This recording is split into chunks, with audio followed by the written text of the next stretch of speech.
गासै बर'नि news portal नायगिरि नोंथांमोननिसिम दिनै कलियाबर दुलाराय बाथौ गौथुमनि सिङाव जा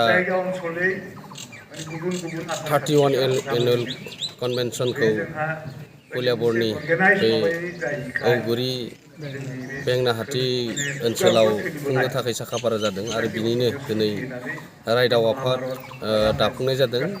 बिनि आफादगिरि महरै चित्रसेन बसुमतारी आरो नेहाथारि हिसाबै जयकुमार बसुमतारी बिथांमोनखौ दिनैनि बे रायदाव आफादनि बिबानखौ होनाय जादों आरो दिनै बेवहाय बाहागो लाफैदों दुलाराय बाथौ गौथुमनि बोसोनगिरि लेङाइ आफादगिरि आरो लोगो नेहाथारि दिनै गासैबो जों बेवहाय साननैनि हाबाफारिजों फैगौ एप्रिलनि 1 आरो 2 बे 2023 बे मायथाइयाव बे साननैनि हाबाफारि गाजा गोमजायै खुंफुंनो थाखाय बिथांमोना दिनैनिफ्राय लाहार फाहार खालामनो थाखाय साखाफारा जाबाय आरो बेजोंनो दिनै उननि हाबाफारिफोरखौ जोङो ससियेल मिडियानि गेजेरजों गासै हाबाफारिखौ फोसावनाय जागोन आरो बेजोंनो धोरोम फोसावनाय आरो धोरोम जौगाहोनाय फेहेरनाय गासै बिथिङाव सावरायनाय जागोन बे साननैनि हाबाफारिजों। खुलुमबाय।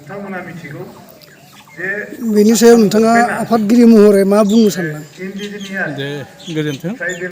जोंनि कलियाबरावहा बाथौनि जि कनभेनसन लाबोदों बे जोंनि कारणे एसे आशिर्बाद बायदिखौनो सानबाय। मानोना जोंनि कलियाबरावहा मुजुमसेल' बर'फोरा जों बेयावहा गावनि राव हारिमु लानानै थांना दं। बिब्दिनो जुदि मिरु आफादनिफ्राय बा दुलाराय आसामनिफ्राय बिदि हेफाजाब मोनोब्ला जोंनि गोसोफोराबो एसे गोगोम जायो। थांना थानायाव बा समाजारि रायजो राजाया थाबायनायाव बा उन्नति खालामनायाव जों एसे मदद मोनो होननानै सानदों आरो बेनि थाखाय जों जोबोद गोजोनदों। जों सेस्था खालामगोन जाहाथे बे कनभेनसना एसे मेमरेबल जायो आरो अखमाव जाहाथे मोजां बर' हारिनि कारणे मोजां मेसेज मोनसे जों हरनो हायो बिनि कारणे जों जोबोद नारा नाथायैनो सेस्था खालामगोन। गोजोननाय थाबाय। कलियाबर जिल्लानि नेहाथारि आरो दा बानजाय आफादनि नेहाथारि हिसाबै नोंथाङा मा बुंनो सानो? एसे फोरमायगोन। खुलुमबाय।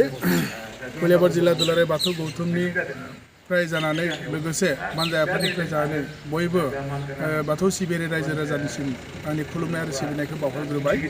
बेयावनो लोगोसे जोंहा दिनै कलियाबर जिल्ला दुलाराय बाथौ गौथुमनि बेन्दोङाव दुलाराय बाथौ गौथुमनि 37थि बोसोरसालिया जथुम्माखौ खुंफुंनो थाखाय जि लाहार फाहार खालामबाय बे लाहार फाहार खालामनायाव जि बानजाय आफाद दाफुंबाय बेनि थाखाय आंखौ सासे नेहाथारि महरै बानजाय आफादनि नेहाथारि महरै सायख'बाय। बेनि थाखाय आङो रायजो राजानि बोर आरो गासै बाथौ सिबियारिफोरनि बिथांमोननि बोर लानानै आङो दिनैनि बे जि जथुम्मा जानो गोनां जथुम्माखौ जोबोद गाजा गोमजायै खुंफुंनो थाखाय आंबो जानजि खाफ्रानानै मोजाङै मोजां खुंफुंनो थाखाय नाजागोन आरो रायजो राजाखौ बुजायनो नाजागोन आरो लोगोसेनो दिनै जोंनि कलियाबर जिल्ला बाथौ गौथुमनि बेन्दोङाव खोब खम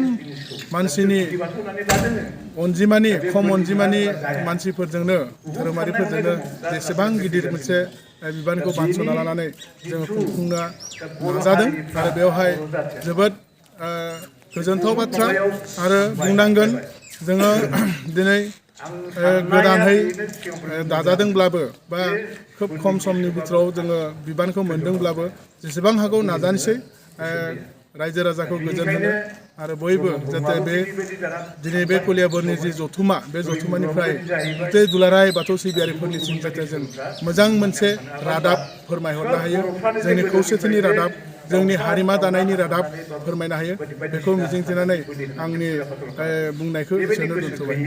गोजोन्थों।